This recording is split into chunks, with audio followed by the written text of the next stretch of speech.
start the recording, and I would like to introduce our speaker for this session, Evan Hatter.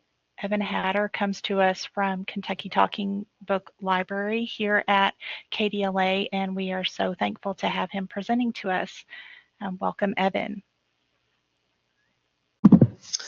Well, thank you all for having me. It's a pleasure to present about talking books and making sure that we kind of get the word out about this service, because it's not quite the most well-known service that we provide.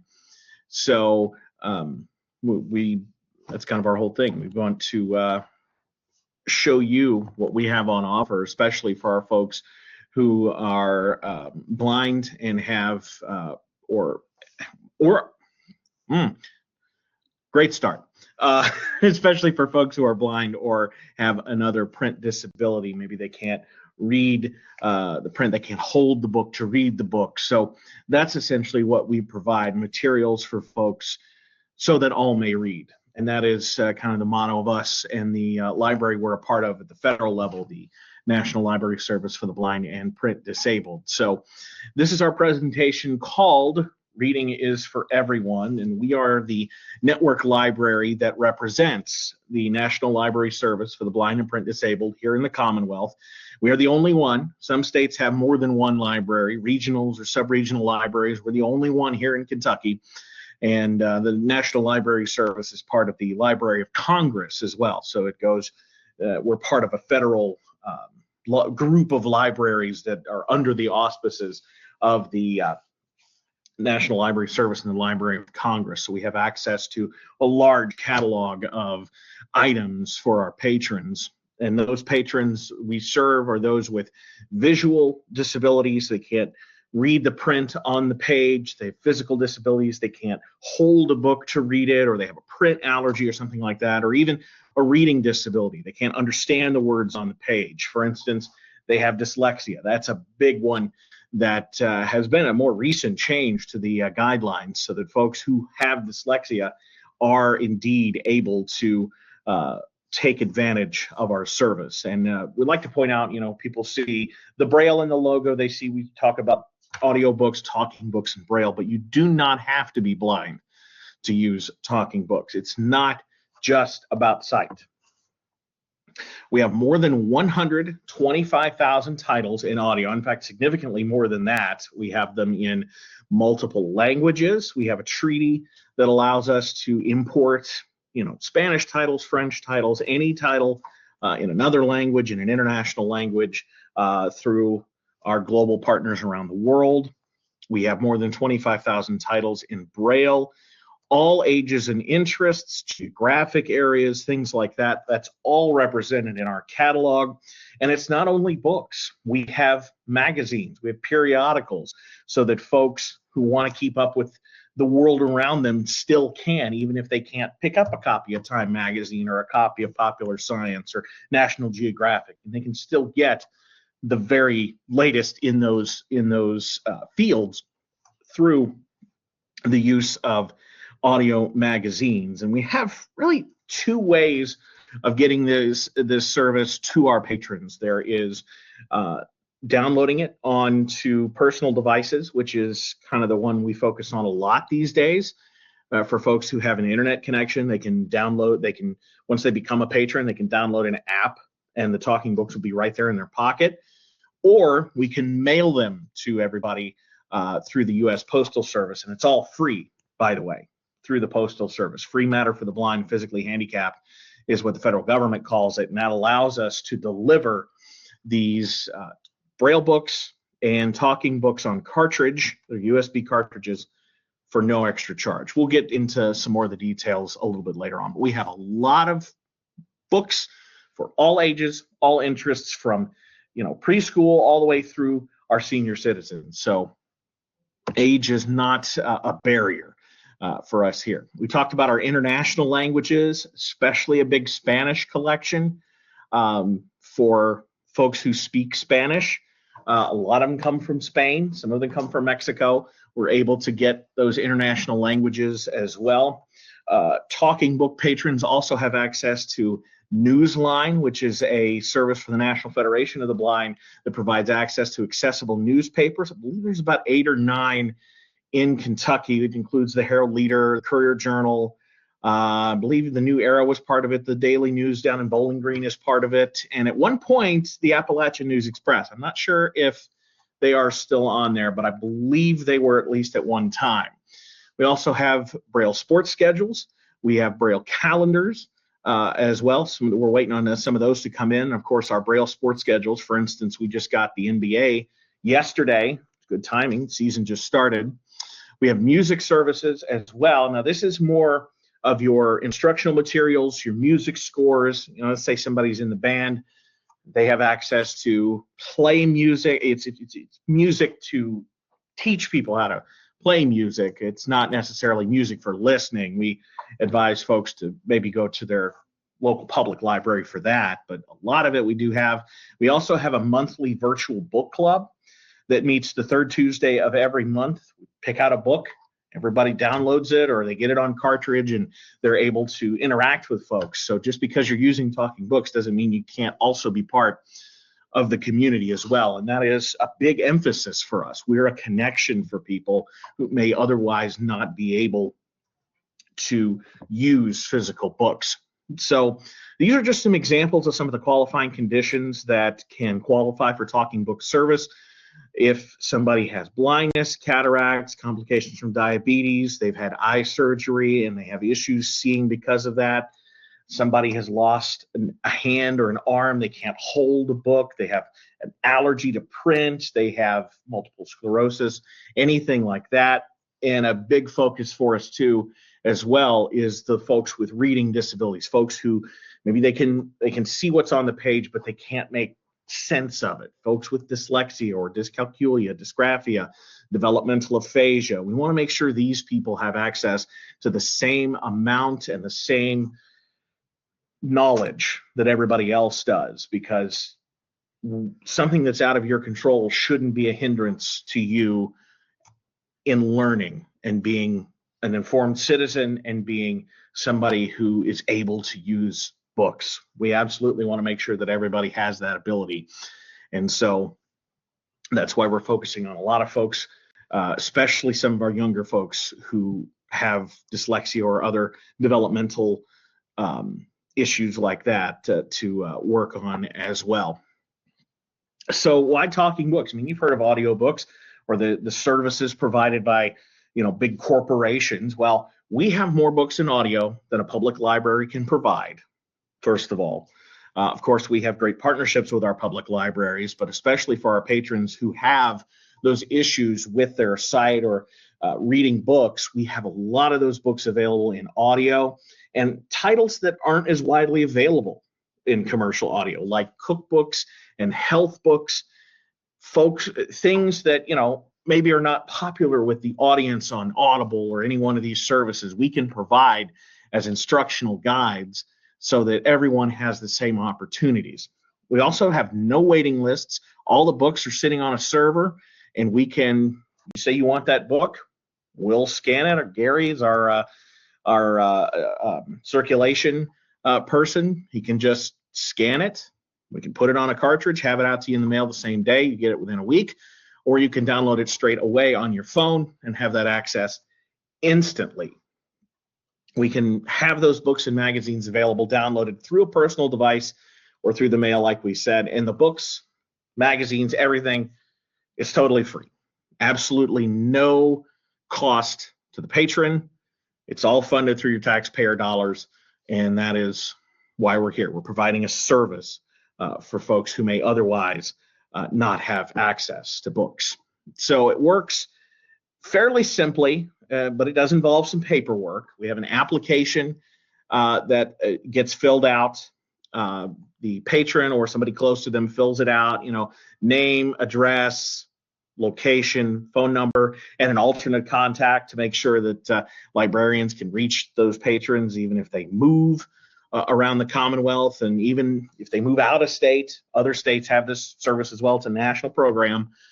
So let's say you're moving to Florida, you can just call us up. we'll transfer the application, or we'll transfer the account to Florida or Colorado or any other state you may be moving to, so that you can continue receiving your service even if you happen to leave the Commonwealth.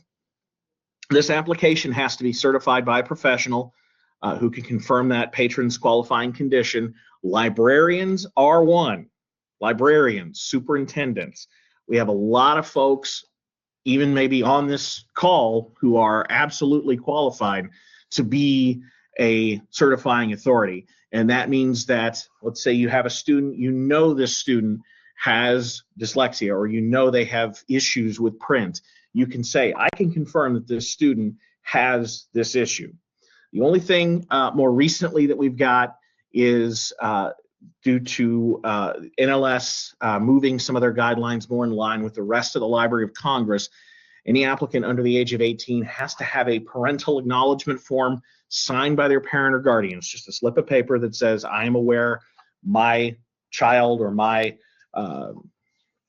the person I'm looking after is indeed allowed to be part of this service, because we don't restrict access. Everything is available, and that's why we want to make sure that the parents are informed. That way they know that we're not doing anything to block anything as well either.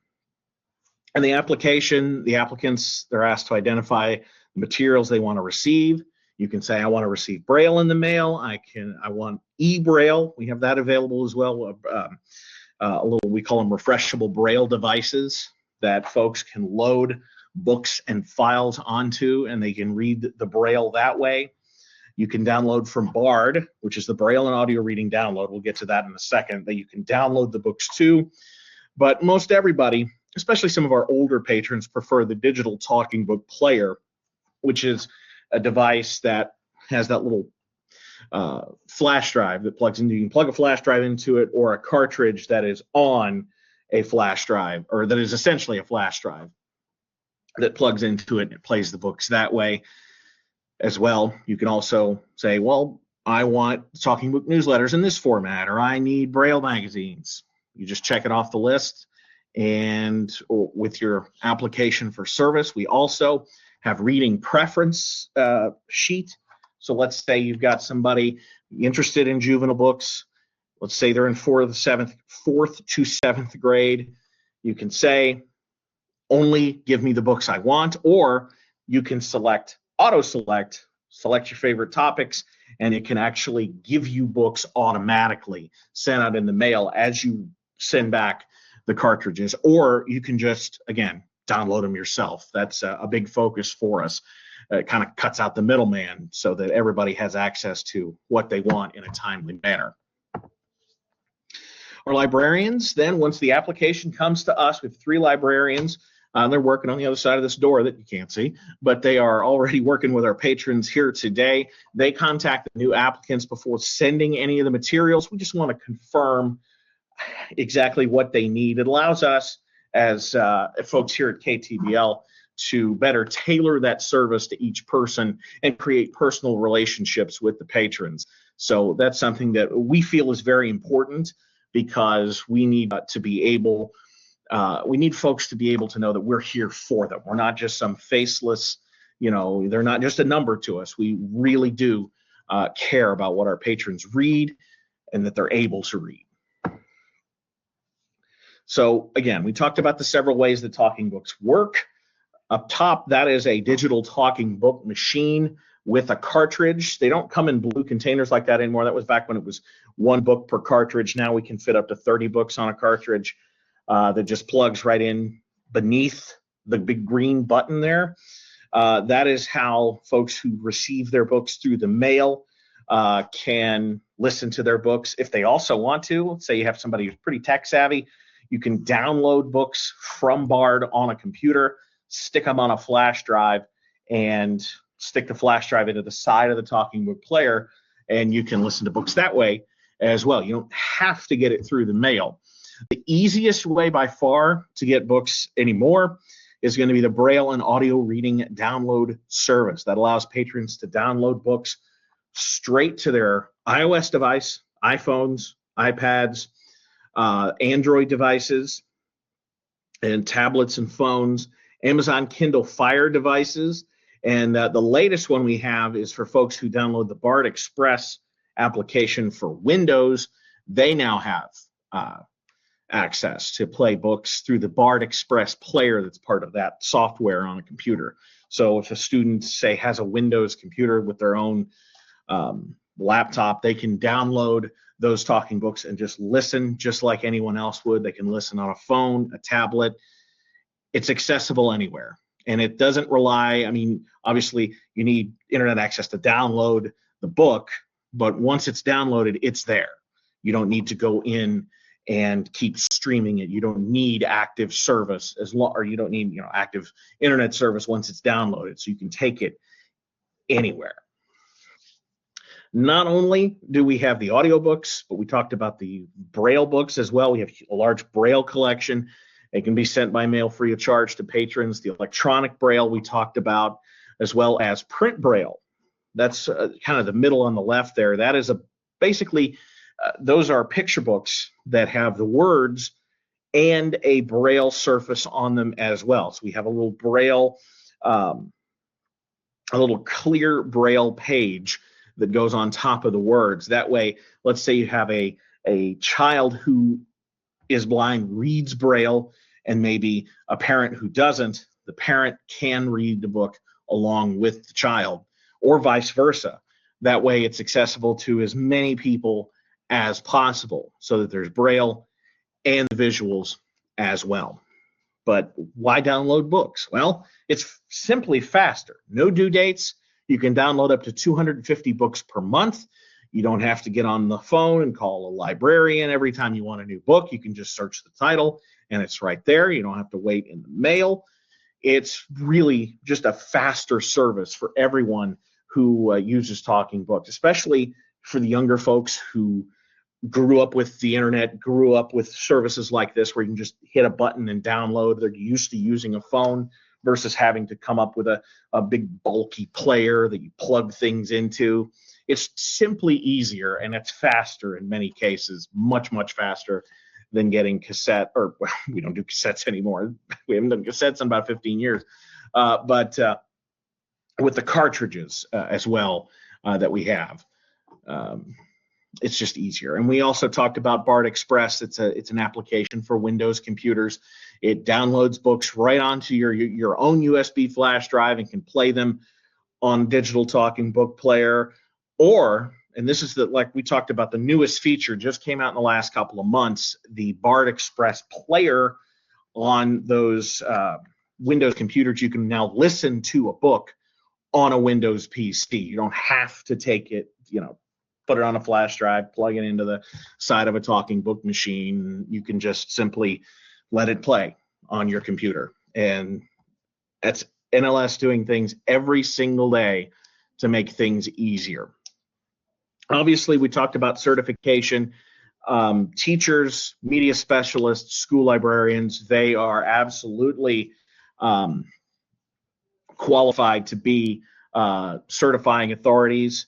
And we can give you, if you're interested in it, we can give you a pile of applications. You can go to our website, ktbl.ky.gov, or just get in touch with me. We can send you a whole big pile of applications. We've got plenty of them, along with those parental acknowledgments right away. Thank you, Tricia, for popping that up there. ktbl.ky.gov. We've been actually working to update some things on there as well. And we're not here to replace anybody. We're here to help.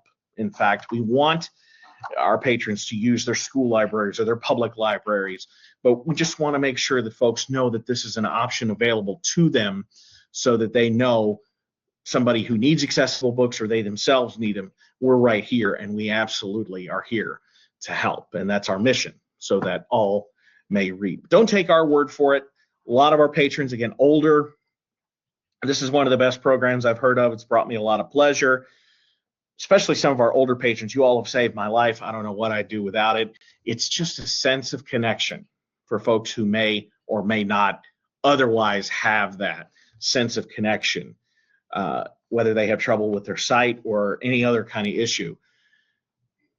We just want to make sure that everybody has access to knowledge and to books and to all the things that would be normally available to somebody in a library, to somebody who may not be able to get to a library and experience those. So that's basically our core mission here, is so that all may read, because reading is for everyone. There's some contact information if you're interested in sending us any kind of, or if you have more questions, you can either send them here in the chat here shortly, or now. We'll get to the questions here in a second. If anybody's got any questions, you can send us an email, ktbl.mail@ky.gov. Thank you, Tricia. Give us a call. We have kind of the out-of-town number and the number for folks calling in from around the state, or at least locally. And if you want, give me a shout. I'm at evan.hatter@ky.gov, evan.hatter@ky.gov. So if you have a question, we don't get to it today, you can just shoot me an email, and we will absolutely get to talking to you if need be. So I'll open the floor up if anybody's got any questions. Evan, do you have any off the top of your head? I know you might not have this on the top of your head, but do you have any stats as far as like how many participants we have in Kentucky, or how many, I don't know, downloads a month or things like that? What the populous age group is, or the median age group? So we have about 3,000 or so patrons throughout the state. If you break that down to folks under 18, it's about 40. So absolutely, we want to make sure that some younger folks have the ability to know that this service is available to them, because our service does skew older, but it's not only for our older folks. Retirees and veterans especially are big groups for us, but it's not limited to those groups, but it is available to everyone. In terms of the number of circulation, I don't have it in front of me. I could check. If anybody is interested, shoot me an email. But yeah, we don't have exactly, I don't have that number off the top of my head, but we do have about 3,000 patrons statewide, and it's a number we're hoping to increase as well. Thank you. Ashley asked if KTBL would consider, or has considered, creating an app for Android or Apple. So that's a good question. Where we are, the app with our national partners with the National Library Service, their app is the one that we would use. We don't have a separate app just for Kentucky, but we absolutely have the ability. You can download the BARD app once the patron is signed up, and they can access their books. They can download the books that way. And that includes our collection of Kentucky books. One thing I didn't touch much on, but it deserves being touched on, is that a lot of books that are maybe not available nationally that deal with Kentucky or Kentucky issues, Kentucky people, we record right here in our studios in Frankfort. In fact, we have 2 recording booths here that we have recorded the book, that we record books here regularly. As a matter of fact, I was right before this, I was cleaning up some of the recording that we had with a narrator from yesterday. So all of those books are available as well through the NLS BARD app, the Braille and Audio Reading Download. But as for us, I'm not sure that we would have an app just for us.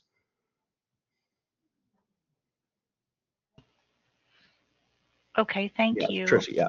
Yeah, thank you so much.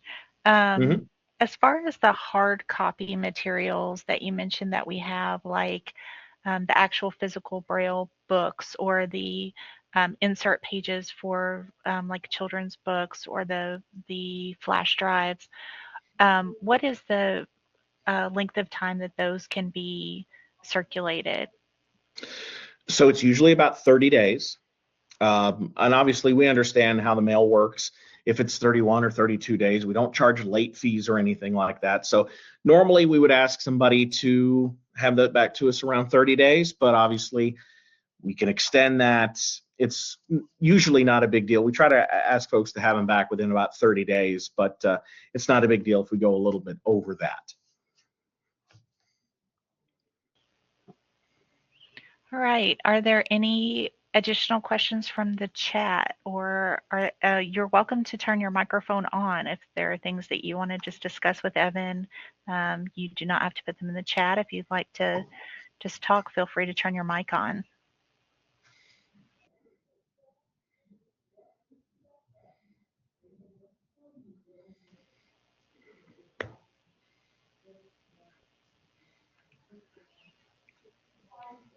Going once, twice.